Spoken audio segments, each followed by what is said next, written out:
दोस्तों कहानी की शुरुआत होती है इंडियन ओशन से। और दोस्तों ये है रिचर्ड। दोस्तों रिचर्ड इंडियन ओशन के रास्ते ऑस्ट्रेलिया जाना चाहता है। दोस्तों ये सफर काफी रोमांचक, काफी खतरनाक होने वाला है। दोस्तों रिचर्ड एक बोट में खाने पीने का सारा सामान इकट्ठा करके निकलता है इंडियन ओशन के रास्ते। दोस्तों रिचर्ड लगातार आगे बढ़ता ही रहता है। लगभग दोस्तों अब रिचर्ड 40-50 किलोमीटर आगे पहुंच ही चुका है। समय बीतते बीतते लगभग एक हफ्ते पूरे हो जाते हैं। रिचर्ड आगे बढ़ ही रहा होता है, तभी दोस्तों शाम का वक्त हो चुका है। अब रिचर्ड की बोट दोस्तों एक पानी में पड़े कंटेनर से टकराती है और वहीं पे बंद हो जाती है। और दोस्तों सुबह होती है। रिचर्ड देखता है जो बोट का नीचे वाला हिस्सा होता है उसमें पानी भरने लगता है।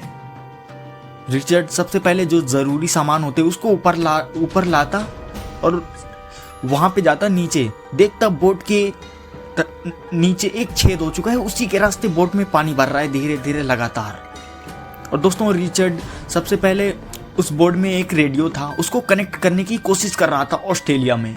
अगर वो कनेक्ट हो गया तो यहाँ पे बचाव दल आके रिचर्ड को बचा ले जाएंगे, जिससे रिचर्ड की जान बच सकती। रिचर्ड दोस्तों ऐसी जगह पे फंस चुका था जिससे इसकी जान खतरे में थी। रिचर्ड दोस्तों रेडियो को कनेक्ट कर रहा था, लेकिन दोस्तों रेडियो बीच समुद्र में होने के कारण उसमें नेटवर्क 1% नहीं था और रेडियो नहीं कनेक्ट हो पाता। सुबह से लेकर शाम तक उसी के ऊपर बैठा रहता है, रेडियो को कनेक्ट करने की कोशिश कर रहा था, नहीं हो रहा था। तभी शाम को धीरे धीरे समुद्र की लहरें तेज हो रही थी। दोस्तों रिचर्ड की किस्मत इतनी खराब थी कि शाम होते होते अब दोस्तों तूफान आने वाला था उस इलाके में। एक तो दोस्तों रिचर्ड की बोट में छेद था, वो उसकी बोट धीरे धीरे डूब रही थी।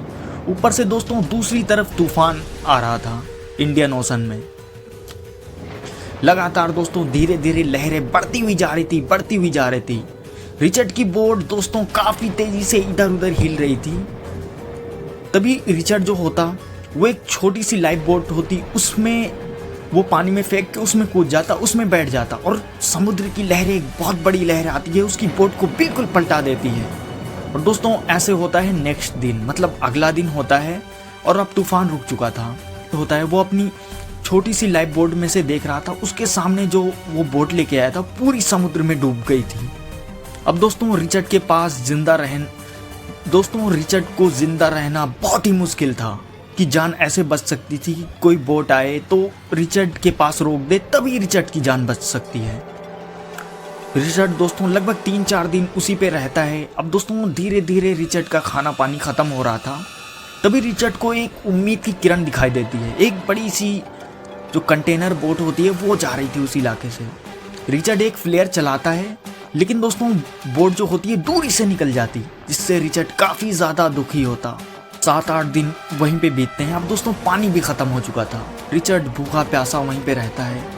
अब दोस्तों रात का समय है। रिचर्ड अपनी उसी लाइफ बोट पे बैठा हुआ है, तभी एक और कंटेनर बोट आती है।